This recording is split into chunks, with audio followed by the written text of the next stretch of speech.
What's up guys, Justin here with the RenderingEssentials.com, back with another Vray for SketchUp tutorial. So in this video I wanted to talk about how to change the resolution and the quality settings of your rendering within Vray.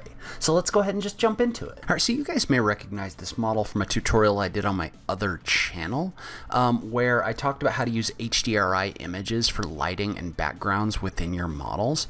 So I'm going to use this as my example model. I will also link to that video up above, so you can learn a little bit more about the rendering settings. But in this case, I want to focus on specifically changing your quality settings and your rendering size. So to start off, I want to talk a little bit about our image size settings. And so to find those, you're going to scroll down to this option for render output.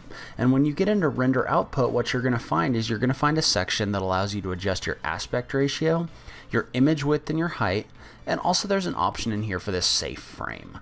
And so to start off, when you create a rendering, you don't necessarily want this to be a very high or a large image, because the larger the image is, the slower your rendering is going to be, or the longer it's going to take, which is okay if you're creating your final rendering. But if you're coming in here and doing a bunch of quick renders and kind of test renders, you may want this to be a little bit smaller. And so what you can do is you can come in here and you can adjust these settings, or adjust these size settings, and it's going to make your image larger or smaller. So you can see how when I brought this in and I did an 800 by 450, this is a much smaller image.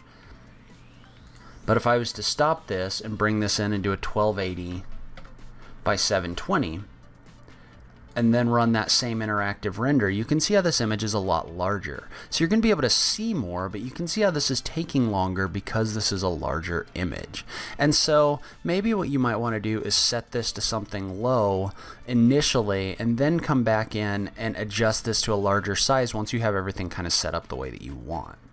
And so you can also adjust your aspect ratio settings. So let's say, for example, and I'm going to close my interactive render, let's say that I wanted this to be more of a square image. Well, what you can do is you can click this aspect ratio option in order to change the way this is going to look. And then the other thing you can do is you can turn this safe frame on and off. So this safe frame is basically showing you what this is going to look like, or which parts of your image are going to get brought into your rendering. So now if I do an interactive rendering, you can see how the size of this window changed because I set this aspect ratio to something different. So you can use this to adjust the way that ratio is going to look, and kind of the size of the renderings that you're going to create. So, and then the other thing you can adjust is you can also adjust your quality settings of your rendering. So that's another way to check things really quickly without having to sit around waiting for a rendering to render all the way on very high settings. And so the first thing I want to note, because we're going to go in and change those quality settings, and those are going to get shown within the renderer section up above. So this little drop down for renderers, where that's going to be located. You'll notice right now there are no quality settings in here, and the reason for that is because this is in here as an interactive render. And so anytime you have the interactive render option, which if you remember, that's the rendering that's going to kind of adjust. If you come in here and rotate, your rendering is going to change with that.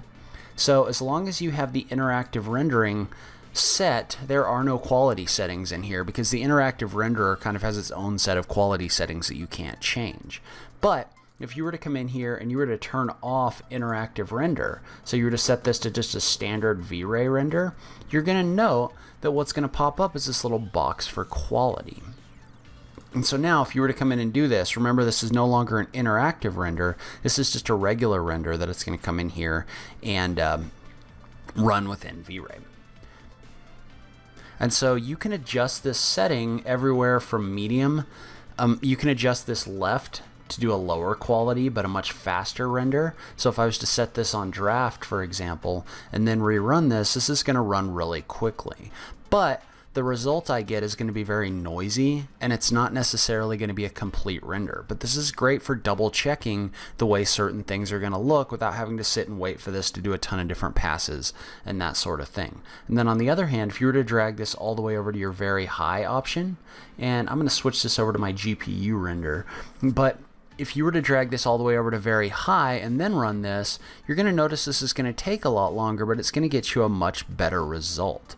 And so what this is going to do is this is going to do a lot more passes with the light and create a less noisy, more realistic result. So you can basically adjust this to either get higher quality images or faster images. So generally speaking, a good way to do this is until you're ready to create your final render, set your image width and height to something small like 800 by 600 and set your quality, if you're not doing interactive render, to something like draft or low so that you can preview things really quickly. And then once you have everything set up the way you want it to be, then you can come in here and you can adjust your quality and your image size to what you want your final render to be. So that's where I'm going to end this video. Leave a comment below. Let me know if this was helpful to you.